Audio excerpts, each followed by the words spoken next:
محمد وآلِ محمد وعجل فرجک میں آل محمد۔ جناب حضرت امیر حمزہ علیہ السلام کی شہادت کے پردرد موقع پر تمام مومنین والمومنات اور بالخصوص اللہ تعالیٰ کی آخری حجت امام زمانہ کی بارگاہ اقدس میں ہدیہ تعزیت پیش کرتا ہوں۔ تاریخ میں لکھا ہے کہ 7 شوال 3 ہجری غزوہ احد یا 15 شوال، آج کی تاریخ 15 شوال کو جناب حضرت امیر حمزہ علیہ السلام کو شہید کیا گیا غزوہ احد۔ تو یہ ایک تاریخی دن ہے، اور ان کی شہادت کے بعد رسول خدا نے عام الحزن یعنی غم کا سال قرار دیا۔ اتنی محبت تھی ان کو اپنے چچا سے، اور ان کے چچا کو اپنے بھتی سے کتنی محبت تھی یہ میں ابھی عرض کروں گا۔ سب سے پہلے میں ایک واقعہ بتانا چاہتا ہوں جو ہمارے حق میں ہے، ماتم داری کے حق میں۔ ماتم داری کی ابتدا میرے ناقص علم کے مطابق شریعت محمدی میں اسی واقعے سے ہی شروع۔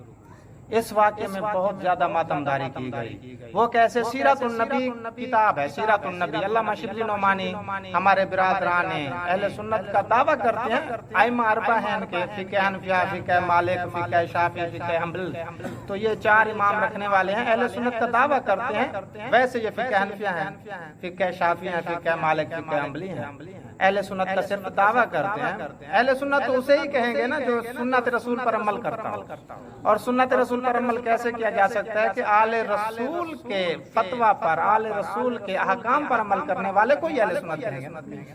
یہ صرف اہل سنت کے دعویٰ دار ہیں۔ تو ہمارے برادران مسلمان تو ہے نا، چاہے پورا کلمہ نہیں پڑھتے لیکن کچھ نہ کچھ تو کلمہ پڑھتے ہیں، لیکن ہمارے بھائی ہیں، ہمارا دل و جان ہے۔ تو ان کی کتابوں میں لکھا ہے، سیرت النبی کتاب ہے، اور بھی بہت سارے کتابوں میں لکھا ہے۔ علامہ شبلی نعمانی لکھتے ہیں کہ جب رسول خدا کے چچا حضرت امیر حمزہ کو شہید کر دیا گیا، شہادت میں آخر میں پڑھوں گا، یہ میں پہلے اس لیے گزارش کر رہا ہوں کہ یہ ہمارا مسئلہ ہے، ہمارے لیے، ہمارے حق میں ہے، یہ ماتم کی دلیل ہے، ماتم داری سے جو فتوے لگاتے ہیں کہ ماتم داری حرام ہے، تو میں اس لیے اس سے پہلے گزارش کر رہا ہوں، شہادت میں بعد میں گزارش کرتا ہوں، عرض کرتا ہوں۔ تو جو ہی شہادت ہوئی نا رسول خدا کے چچا حضرت امیر حمزہ علیہ السلام کی، تو جنگ ختم ہو چکی تھی، تو لوگ اپنے اپنے ورثاء کے قریب بیٹھ کر بیان بھی کر رہے تھے، گریہ وزاری کر رہے تھے، ماتم داری کر رہے تھے، جس کا کوئی عزیز تھا۔ تو رسول خدا نے دیکھا کہ میرے چچا حضرت امیر حمزہ علیہ السلام کے پاک لاشے پر، پاک میت پر کوئی نہیں رونے والا۔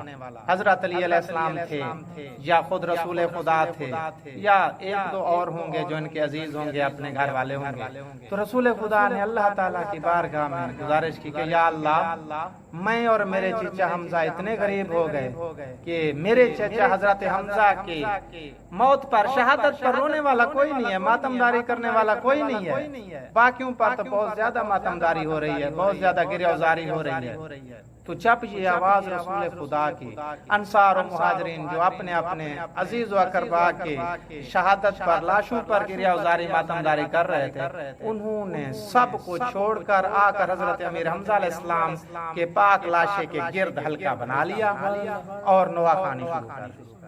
نوحہ خوانی شروع کی، ماتم داری شروع کی۔ کتاب کا نام سیرت النبی ہے، ہمارے برادران کی کتاب ہے، ہماری کتاب نہیں ہے۔ ہماری کتاب میں بھی ہیں حوالہ جات، لیکن بھائیوں کی کتاب کا حوالہ اس لیے دے رہا ہوں کہ وہ اپنی کتاب کا تو مانیں گے نا، شاید ہو سکتا ہے کہ ماتم داری پر آئندہ اعتراض نہ کریں۔ تو رسول خدا نے ایک اسی سیرت النبی میں تو یہ لکھا ہے کہ اسی وقت ان تمام مرد و خواتین، عورتیں بھی تھیں ان میں، عورتیں بھی ماتم داری کرنے والی تھیں، سیرت النبی میں لکھا ہے، علامہ شبلی نعمانی نے لکھا ہے، مرد و خواتین جتنے بھی تھے نا ماتم داری کرنے والے حضرت حمزہ علیہ السلام کی شہادت پر، تو ان سب کو رسول خدا فرماتے ہیں کہ میری طرف سے خوشخبری سنو، آپ سب لوگوں نے میرے درد میں حصہ ڈالا ہے، آپ سب لوگ میرے دکھ درد میں آئے ہو، دکھ درد بانٹنے کے لیے آئے ہو، تو میں آپ سب کی اور قیامت تک آنے والی آپ سب کی نسل کی جنت کا ضامن۔ ایک سیرت النبی میں یہ لکھا ہے، باقی کتابوں میں لکھا ہے کہ اس وقت رسول خدا اپنے چچا کا جنازہ لے کر چلے گئے، بعد میں چند دن بعد یا 1 دن بعد، یعنی کچھ وقت گزرنے کے بعد ان سب کے گھروں میں دروازہ کھٹکھٹا کر ان کو خوشخبری دی کہ آپ لوگوں نے میرے چچا پر گریہ وزاری کی تھی، ماتم داری کی تھی، تو میں آپ لوگوں کی کی اور آپ لوگوں کی آنے والی نسل کی جنت کا ضامن۔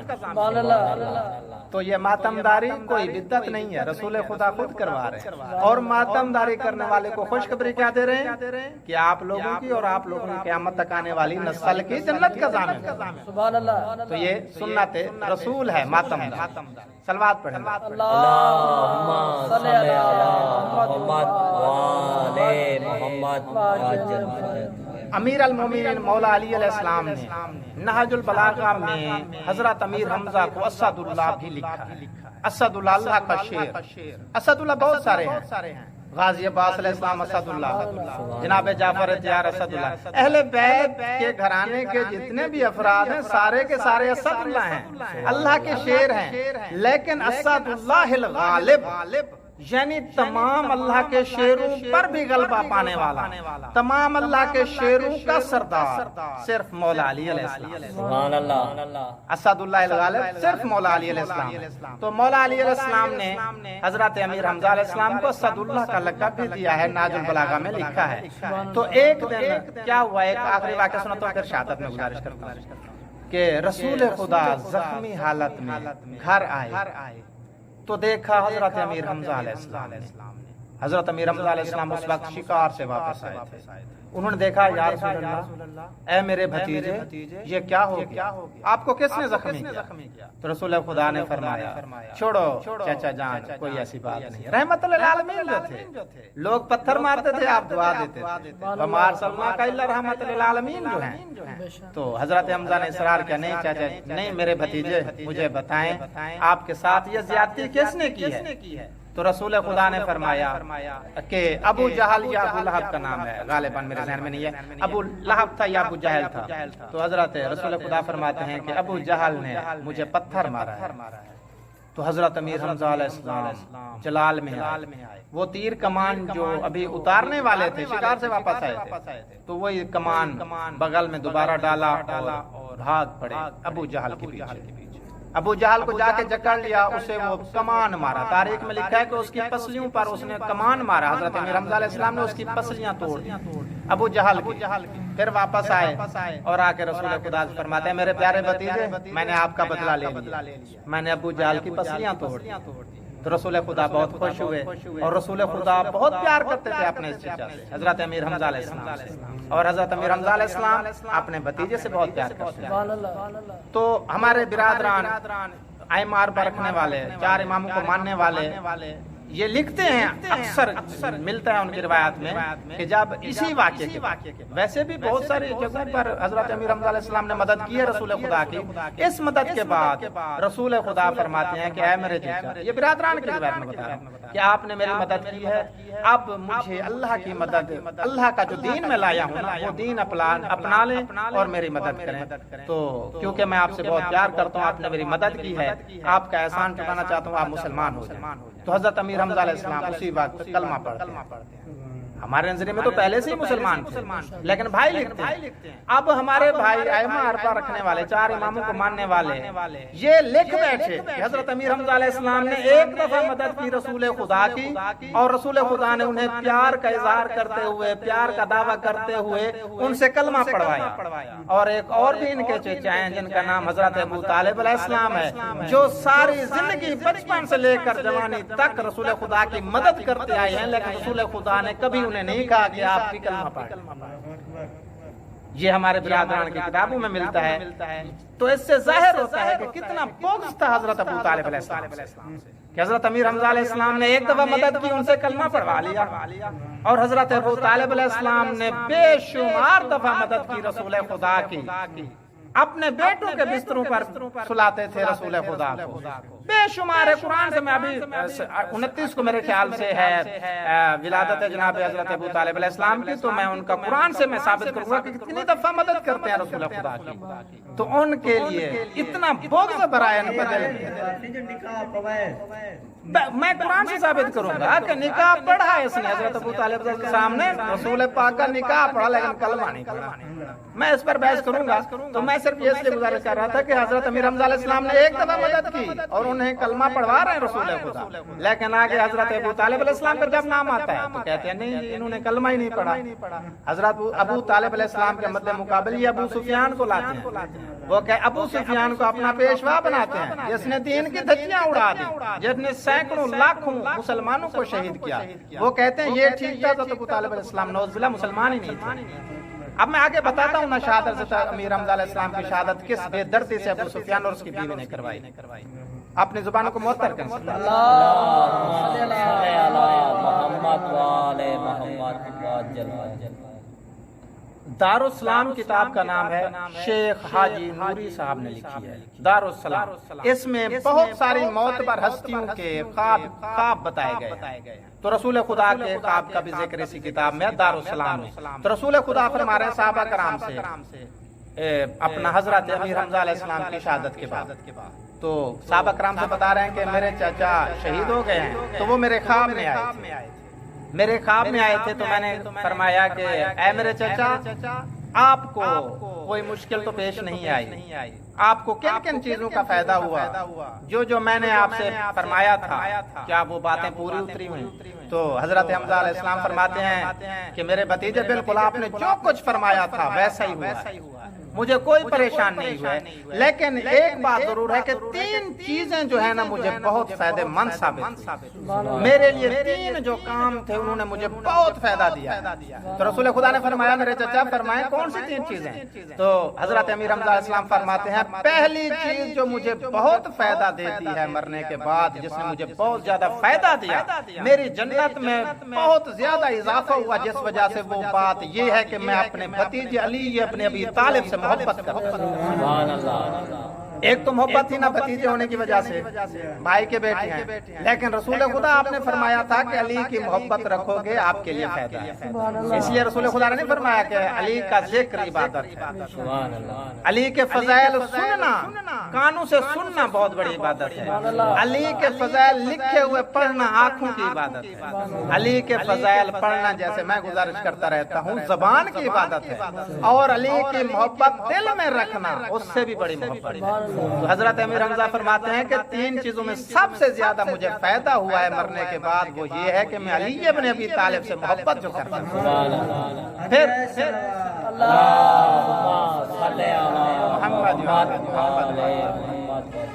پھر رسول خدا فرماتے ہیں کہ اے میرے چچا جان دوسری کون سی چیز ہے جس نے آپ کو فائدہ دیا؟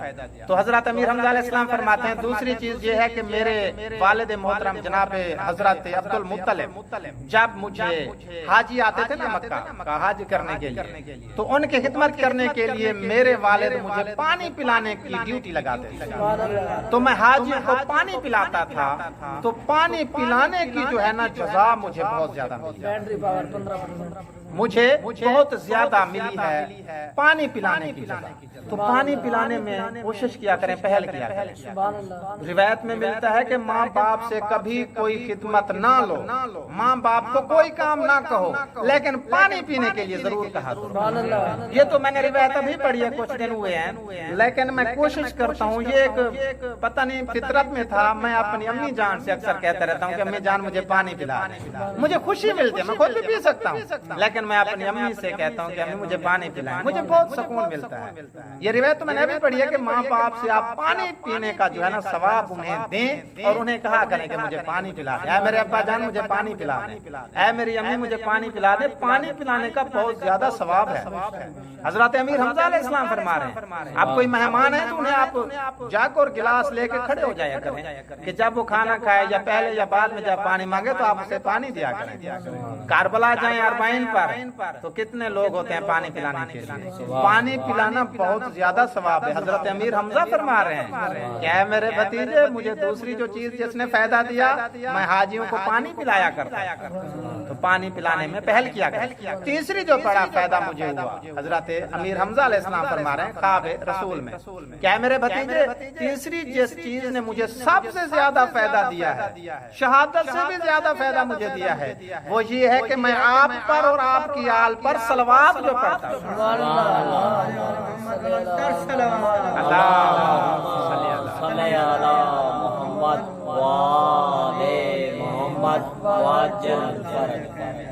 دیکھیں نا صلوات ایسی عبادت ہے جس میں اللہ اور ملائکہ بھی شریک ہوتے ہیں. تو حضرت امیر حمزہ علیہ السلام فرما رہے ہیں کہ مجھے تیسری جس بڑی چیز نے فائدہ دیا ہے وہ آپ پر اور آپ کی آل پر صلوات ہے. تو صلوات کے میں اکثر فائدے بیان کرتا رہتا ہوں نا, قرآن سے بھی بیان کرتا ہوں, حدیث سے بھی بیان کرتا ہوں کہ کتنے کتنے فائدے ہیں صلوات پڑھنے کے. تو صلوات کثرت سے پڑھا, پھر بھی معطر کریں اپنی زبان. اللہم صلی علی محمد وآل محمد وعجل فرجک. ابو سفیان کی بیوی ہے ہندہ, اس پر بے شمار لعنت کرتے ہیں اور یقین کریں کہ رسول خدا اس کا نام لے کر لعنت کیا کرتے تھے. اس ملونہ عورت پر رسول خدا نام لے کر لعنت کرتے تھے. زیارت عاشورہ میں ذکر ہے, بہت ساری جگہوں پر ذکر ہے کہ وابن عاقلۃ العاقبین, وابن عاقلۃ العابدین, کہ کلیجہ چبانے والی اور اس کے بیٹے پر لعنت. عربی کے لفظ ہے. اس کا بیٹا کون ہے؟ خنزیر شام. سب جانتے ہیں, نام لینا مناسب نہیں ہے, کہ خنزیر شام پر لعنت اور اس کی ماں جو کلیجہ چبانے والی تھی اس پر بھی لعنت. رسول خدا فرماتے ہیں یہ عورت غلاف کعبہ پکڑ کر اگر توبہ کرتی رہے نا, اس کی توبہ قبول نہیں ہونے والی. اس نے کتنا دل دکھایا تھا رسول خدا کا, میں بھی عرض کرتا ہوں. تو یہ وہ ملونہ ہے کہ جس کا نام لے کر رسول خدا لعنت کیا کرتے تھے. ابو سفیان کی بیوی ہے. جنگ بدر میں اس ملونہ کتی عورت کا باپ, بیٹا اور بھائی مارے گئے. کس نے ان کو واصل جہنم کیا تھا؟ مولا علی علیہ السلام نے, جناب امیر حمزہ علیہ السلام نے.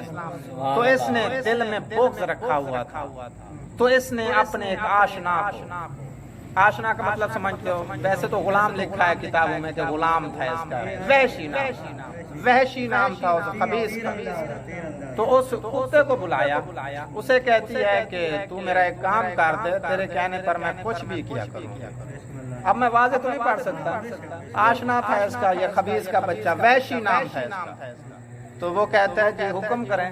اور مودودی, ابو لالا مودودی برادران ائمہ اربعہ کے بہت بڑے عالم دین رہے ہیں, سید ابو لالا مودودی, وہ لکھتے ہیں کہ یہ ابو سفیان لین جب جاتا تھا نا طیف کے کہیں قریب کوئی علاقہ تھا, تو وہاں ایک طوائف رہتی تھی, اس کے پاس جاتا تھا. اسلام سے پہلے طوائف کے پاس کیا کرنے کے لیے جاتے ہیں سب کو پتا ہے. تو یہ ملونہ وہی ہو سکتی ہے.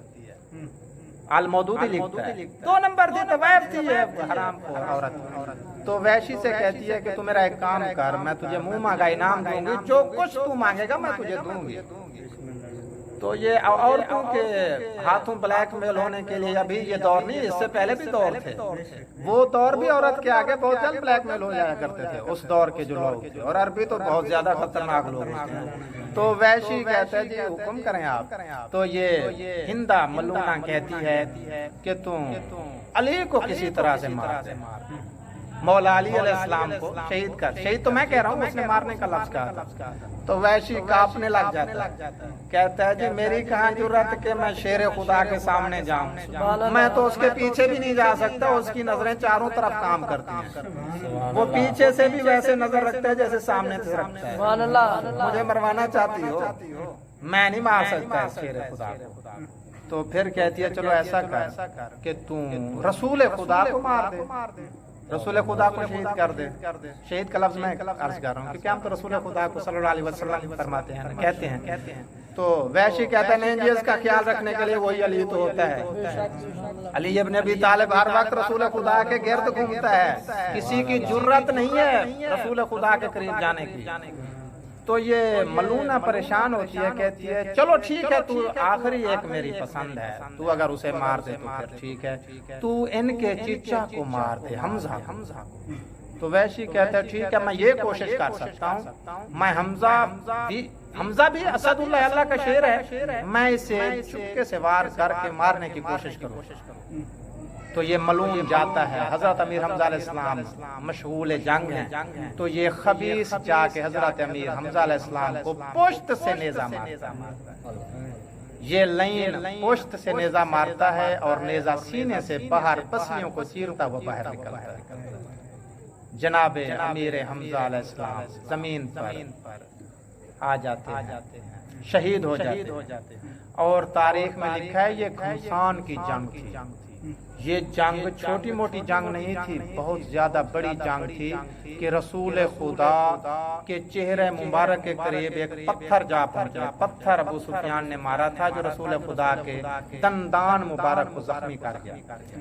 دانت مبارک گرے نہیں تھے، ٹوٹے نہیں تھے، ہل گئے تھے اور ان سے خون جاری ہو گیا تھا۔ خون جاری ہو گیا تھا۔ بی بی زہرا کو جب پتا چلا نا کہ میرے بابا کے دانت زخمی ہو گئے تو بی بی زہرا آئیں اپنے بابا کے پاس، اپنے بابا کے پاس آئیں اور تاریخ میں لکھا ہے کہ اپنے کرتے کا کپڑا تھوڑا سا دیا اور اپنے بابا کو دیا، اور رسول خدا نے وہ کپڑا اپنے دانتوں پر رکھا تو خون بھی رک گیا، درد بھی ختم ہو گیا۔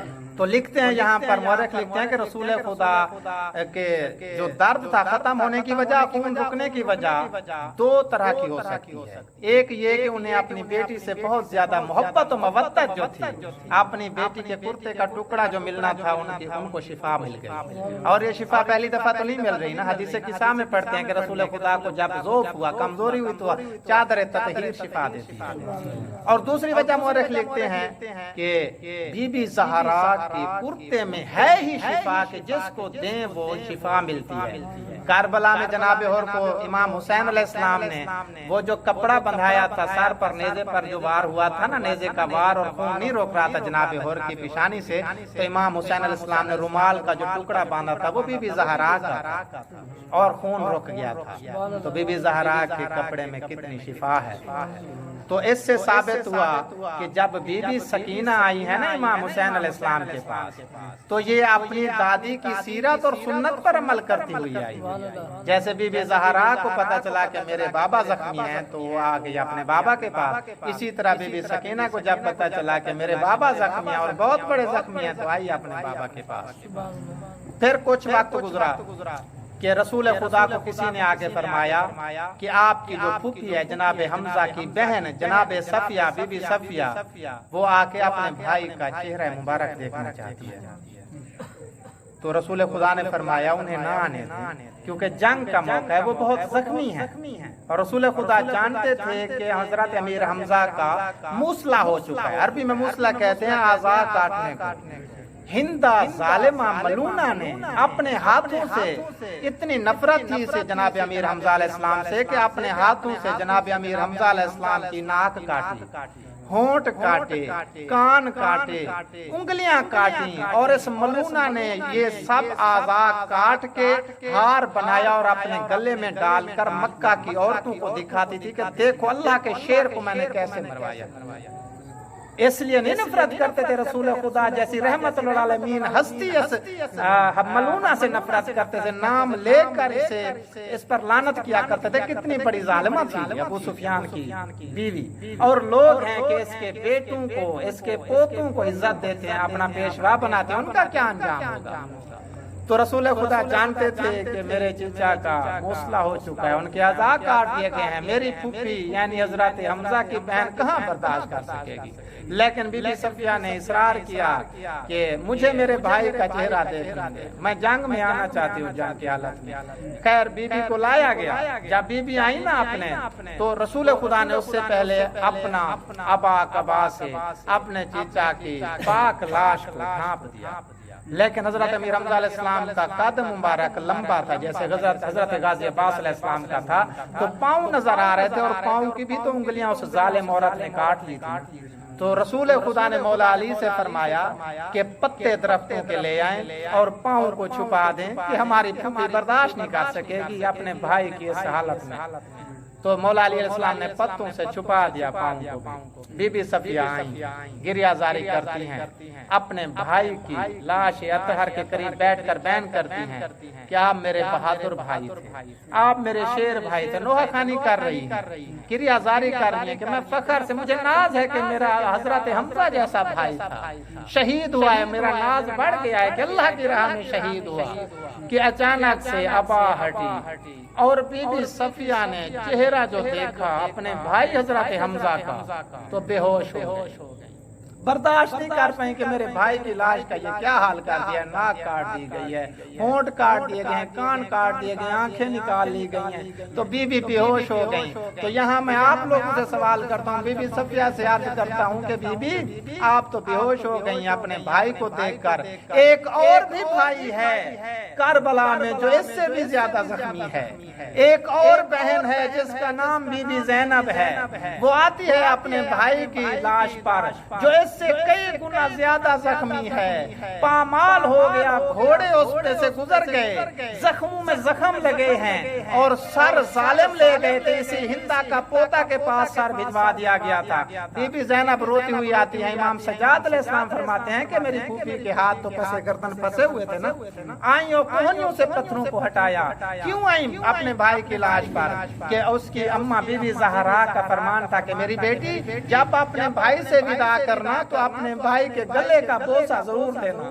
تو بی بی زینب آئی اپنے بھائی حسین کے گلے کا بوسہ لینے، دیکھا تو سر تو تھا نہیں، زخمی گلے پر خون نکل رہا تھا، وہاں زخموں پر کٹے ہوئے گلے پر اپنے بوسہ دیا، اور ہونٹوں کو رکھ کے مدینے کی طرف دیکھ کر فرماتی ہیں اماں زہرا میں نے آپ کی وصیت پوری کر دی، میں نے اپنے بھائی کا بوسہ لے لیا، اب یہ کہنا تھا کہ امام حسین سے فرماتی ہیں کہ میرا بھائی تو جبریل کے پروں کا سوار تھا، تیرا جھولا تو جبریل آگے جھلاتا تھا، یہ کیا کر دیا ظالموں نے تیرے ساتھ؟ تو امام حسین کے کٹے ہوئے گلے سے آواز آتی ہے کہ میری بہن میری چھوڑ، تو بتا تیری کیسے گزر رہی ہے؟